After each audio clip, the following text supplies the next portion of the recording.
Você já parou para pensar em como os cientistas descobriram a estrutura do átomo? Nesta aula vamos desvendar esse mistério e ver a evolução dos modelos atômicos, de Dalton a Rutherford Bohr. Mas antes de falarmos sobre a evolução desses modelos, vamos entender o que eles representam. Os modelos atômicos são, basicamente, tentativas de representar a estrutura do átomo e como ele se comporta. O átomo é a menor unidade da matéria que ainda mantém as propriedades de um elemento químico. E o que é a matéria?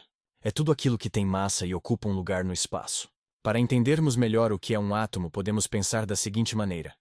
Imagine que você tem uma barra de ouro. Essa barra é feita do elemento químico ouro. Se você cortar a barra de ouro no meio, você ainda terá 2 pedaços de ouro. E se você cortar um desses pedaços em pedacinhos cada vez menores, em algum momento você chegará ao menor pedaço possível que ainda é ouro.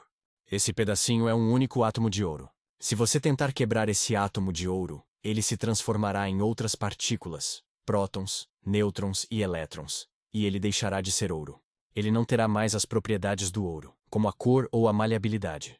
Então, quando dizemos que o átomo é a menor unidade da matéria que mantém as propriedades de um elemento químico, significa que ele é o menor pedaço que ainda tem todas as características, brilho, peso, como reage, etc., desse elemento. Se você quebrar esse pedaço, ele deixa de ser o que era. A primeira teoria atômica foi proposta por John Dalton, mas antes mesmo dele propor essa teoria, os homens já questionavam a composição da matéria. No século V a.C., na Grécia Antiga, os filósofos Demócrito e Leucipo utilizaram pela primeira vez o termo átomo, que significa indivisível, ou que não pode ser cortado para se referir às partículas pequenas, indivisíveis e indestrutíveis, que eles acreditavam ser a unidade constituinte da matéria. O modelo atômico de Dalton foi proposto em 1809. Esse modelo supõe que o átomo é uma esfera maciça, homogênea, indivisível e indestrutível e, por isso, ficou conhecido como modelo da bola de bilhar. A teoria de Dalton também determina alguns princípios. Os átomos de um mesmo elemento químico são idênticos. Os átomos de elementos químicos diferentes possuem propriedades físicas e químicas distintas. Átomos não são criados ou destruídos. Um elemento é definido pelo peso do seu átomo. Ao formar substâncias, os átomos não se alteram. Uma reação química ocorre mediante a simples reorganização dos átomos, os quais mantêm a sua identidade. Atualmente, ainda utilizamos a maioria desses princípios, com exceção de que o átomo é maciço e indivisível, e que os elementos são definidos pelo seu peso. Ao pesquisar sobre os raios catódicos, o físico inglês Joseph Thomson determinou que o átomo é composto por cargas elétricas tanto positivas quanto negativas. É divisível e formado por partículas subatômicas.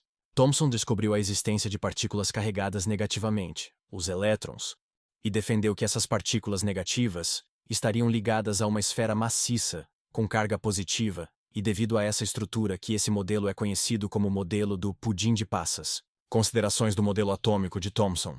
O átomo é esférico e divisível. O átomo é eletricamente neutro, possuindo a mesma quantidade de partículas negativas e positivas. As cargas elétricas negativas, elétrons, estão incrustadas em uma esfera maciça de carga positiva. Os elétrons podem ser transferidos para outros átomos em determinadas condições, como através do calor ou da fricção.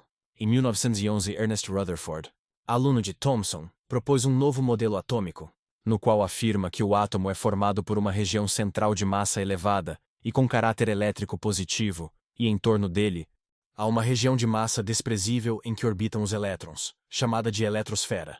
Em razão dessa configuração, o átomo de Rutherford é comparado ao sistema solar, tendo o núcleo como o Sol e os elétrons como os planetas, e conhecido como modelo do sistema planetário. Mas Rutherford, assim como os outros atomistas, não fez esse modelo por puro achismo e nem chegou a esse resultado por meio de dedução. Ele colocou uma fina folha de ouro numa câmara metálica e analisou a trajetória de partículas alfa, partículas emitidas por átomos radioativos, ao se chocarem com a folha. Rutherford acreditava que as partículas atravessariam a folha porque a carga positiva do átomo de Thomson era homogêneo e espalhado por toda a esfera, portanto as ágeis e energéticas partículas atravessariam a folha sem dificuldades, mas os resultados obtidos por Rutherford foram outros.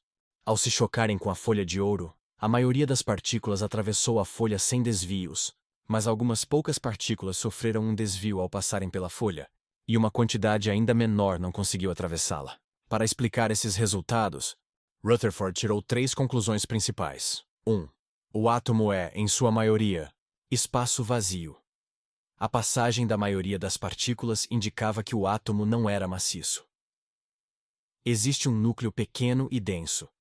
O desvio das partículas mostrou que elas se chocaram com algo muito pequeno, denso e com carga positiva no centro do átomo. Ele chamou essa região de núcleo. O núcleo é responsável pela massa. O fato de algumas partículas ricochetearem indicava que esse núcleo era extremamente denso e concentrava quase toda a massa do átomo. O modelo atômico de Rutherford, mesmo tendo revolucionado a forma como vemos o átomo, tinha uma falha grave. De acordo com a física clássica, um elétron, em órbita do núcleo, deveria perder energia e, eventualmente, colapsar em espiral sobre o núcleo. Isso tornaria o átomo instável, o que sabemos que não acontece na realidade. Em 1913, Niels Bohr, aluno de Rutherford, resolveu esse problema propondo um novo modelo atômico, o modelo atômico de Bohr. Ele também é conhecido como modelo de Rutherford-Bohr, por solucionar as falhas do modelo anterior. Bohr determinou que os elétrons se movem em órbitas eletrônicas circulares ao redor do núcleo, mas com algumas regras especiais. Níveis de energia fixo. Os elétrons não podem girar em qualquer lugar.